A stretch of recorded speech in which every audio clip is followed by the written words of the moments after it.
Pour certaines femmes, la grossesse est synonyme de bonne santé et d'attente joyeuse, mais pour Anna Vandoulakis, ce fut un temps de malheur et de nausées. Les médecins insistèrent pour qu'elle reste alitée les 3 premiers mois, affirmant que c'était le seul moyen de sauver le bébé. Durant ces semaines interminables, elle perdit, en plus de sa vitalité, son teint de porcelaine impeccable et ses longues boucles brillantes qui tombèrent par poignées. Une fois que l'obstétricien eut confirmé que l'état d'Anna s'était stabilisé, Andreas, son mari, invita tous les employés du domaine à savourer un verre de son meilleur vin.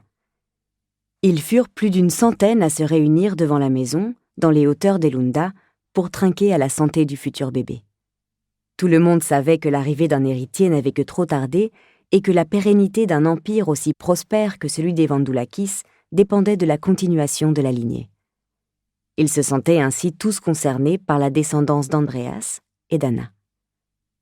Cette dernière ne fit pas d'apparition. Elle se contenta d'observer la scène à travers la fine trame des voilages de sa chambre, remarquant que Manolis, le cousin de son mari, fut le premier à arriver et le dernier à partir. Elle ne parvint pas à détacher son regard de lui, ne serait-ce qu'un instant, et elle constata qu'il levait régulièrement les yeux vers elle.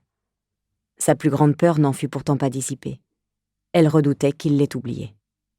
À l'exception de ces quelques coups d'œil rapides à travers les fenêtres, Anna ne l'avait pas revu une seule fois depuis le début de sa grossesse.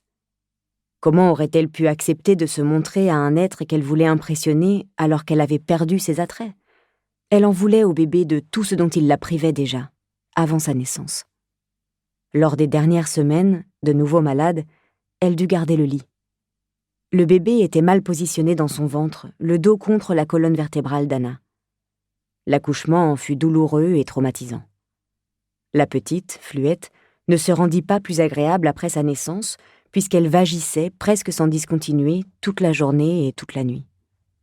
Épuisée, Anna déclara alors que l'allaitement la rebutait et qu'il fallait trouver une nourrice. L'arrivée du bébé ne changea rien à la haine qu'Anna éprouvait envers son corps.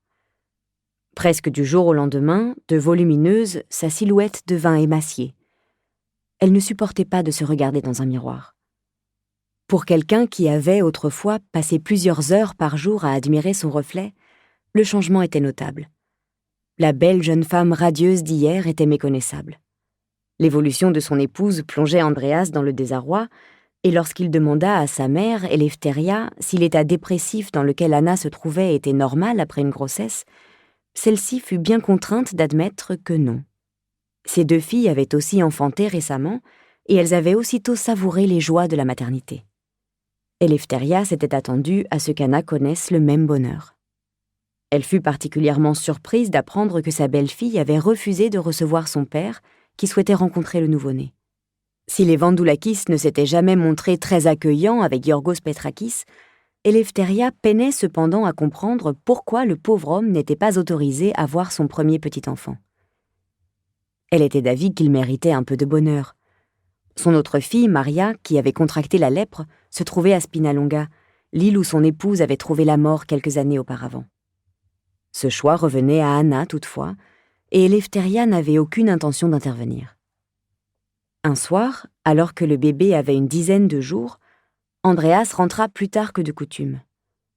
À son habitude, Anna se détourna au moment où il se penchait pour déposer un baiser sur sa joue. « Je suis allée voir le Pope », l'informa-t-il, « pour fixer la date du baptême. » Anna ne pouvait pas protester. Puisqu'elle refusait de quitter la maison, Andreas avait été contraint de régler les détails tout seul. Dans la famille Vandoulakis, les enfants étaient toujours baptisés quelques semaines après leur naissance. Tarder encore reviendrait à rompre avec la tradition. « J'ai aussi réfléchi au parrain », ajouta-t-il sans embâge. « Nous devrions demander à Manolis. Il fait déjà partie de la famille et je ne vois pas qui d'autre pourrait être davantage là pour notre fille. » Si Manolis s'imposait bien sûr dans le rôle de nonos, étant donné qu'il n'avait ni l'un ni l'autre d'amis proches, Anna n'avait pas osé faire elle-même cette suggestion. Elle eut bien du mal à contenir sa joie. « C'est une excellente idée, » lui répondit-elle. « Tu comptes le lui proposer dès demain ?» Andreas voyait son épouse sourire pour la première fois depuis plusieurs mois.